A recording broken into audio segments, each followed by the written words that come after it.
Hello everyone, फेरि पनि म वेलकम गर्छु मेरो छोटो भ्लगमा। म दाई भेट्न हिँडेको है। अहिले म चाहिँ जापानको कोबे सिटीबाट हो। अब यहाँ चाहिँ अब गोल्डन एजको यहाँ बिदा छ अनि म चाहिँ दाई भेट्न हिँडेको। दाई चाहिँ उता क्योटोबाट आउँदै हुन्छ। म चाहिँ त्यसैको कोबे स्टेसनसम्म हिँडेको हो। यस्तै छ जापानको लाइफ। आज बल्ल बल्ल एक दिन छुट्टी भएको छ। अब एक दिन छुट्टी हुँदा दाई आउनु भएको छ उता। एक दिन होइन त 3 दिन छुट्टी छ यार। 3 दिन काम छैन नि त, छुट्टी जस्तै त हुँदैन नि। 3 दिन छुट्टी छ, काम छैन, त्यही हो। अनि अब म दाई भेट्ने गइराखेको छु अहिले। दाई आउँदै हुनुहुन्छ, म स्टेसनसम्म पुग्छु। अब के कस्तो हुन्छ तपाईँहरूलाई म भिडियो मार्फत भन्छु।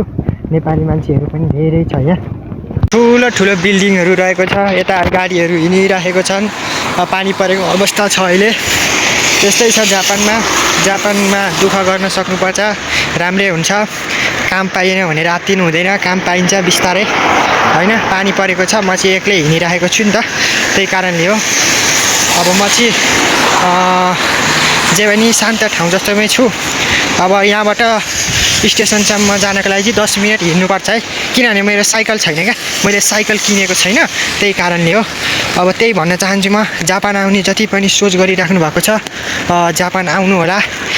ल्याङ्ग्वेज एकदम राम्रो बनाएर आउनुहोस्, एकदम फाइदा हुन्छ आफैलाई नै। ल्याङ्ग्वेज भनौँ भने कामै छैन।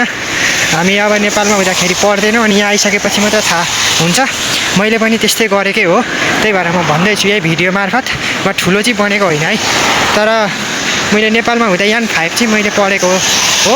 मलाई यान 5 को चाहिँ धेरथोर आउँछ भनौँ, मलाई खान्जी चाहिँ आउँदैन होइन। त्यही भन्न चाहन्छु। यता यो नेपालकै जस्तो के को रुख हो यो, के हो यो रुखको नाम पनि यार यस्तो छ यार। यो त आम्बो मेराखुरी, कोही मान्छे भेटिँदैन त यार, के हो, किन यस्तो भएको यार। मान्छे त कोही पनि भेटिँदैन। यहाँनिर जस्तो भेन्डिङ मेसिन हुन्छ, त्यो भेन्डिङ मेसिनमा तपाईँहरूले यहाँनिर पैसा हाल्ने, अनि जहाँ यहाँ खुल्छ हो त्यो टच गर्ने, निकाल्नुपर्छ है। त्यो चाहिँ तपाईँहरूले आफूलाई भोक लागेको बेला ठ्याक्क पैसा हालेर झिकेर तपाईँहरूले लिन पनि सक्नुहुन्छ। त्यही भन्न चाहन्छु म। यता हेर्न सक्नुहुन्छ, यहाँ जाम परेको छ। जाम भनेर नि ट्राफिक लाइट, किनभने रुल एन्ड रेगुलेसन फलो गर्नुपर्छ। यो चाहिँ कोबेको मेन हाइवे रोड हो, त्यस कारणले यहाँ चाहिँ चारैतिरबाट गाडी आउने भएकोले यहाँ चाहिँ अहिले लाइट बलेको छ, गाडीहरू रोकेको छ। यस्तो रोडहरू रहेको छ यहाँ चाहिँ, देख्न सक्नुहुन्छ तपाईँहरूले। म यता हिँडिरहेको छु, यता यस्तो ठुलो ठुलो घरहरू छन्। यो घरहरू कस्तो होला, यो घर कसरी बनाए होला यस्तो, म अचम्ममा छु। यहाँ यत्रो घर छ, यो के हो यस्तो, यो हेत्तेरिका यार। गाडी आउँछ कि हेर्नै हिँड्नुपर्छ फेरि। साला भिडियो बनाउने न्युमा मुला फेरि गाडी आयो भने के गर्ने यार। उहाँ तल ट्राफिक लाइट खुलिसक्यो, अब त्यो लाइट खुलिसक्यो, म अलिक छिटो जानुपर्छ यार अहिले, किनभने फेरि त्यहाँ अहिले उता तलबाट पनि गाडी आइरहेको छ नि त। अनि त्यो गाडी आइरहेको कारणले गर्दाखेरि चाहिँ अहिले म जान पाउँदिनँ कि त, त्यही भएर हो क्या। अलिक छिटो जानुपर्छ।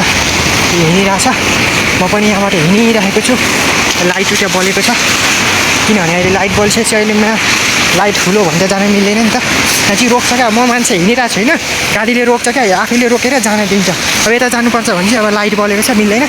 म चाहिँ यता सिधै जाने अगाडि। यही नेपाली रारा नेपाली पसलहरू चाहिँ नेपाली रेस्टुरेन्ट हो है।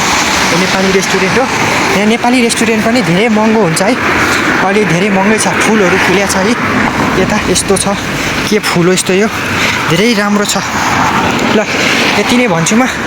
यता खतरा लट यार, के हो यार यस्तो मेयाकुरी, यति भन्छु म। अहिले दाई भेटिसकेपछि म भन्छु है त तपाईँहरूलाई। हस्।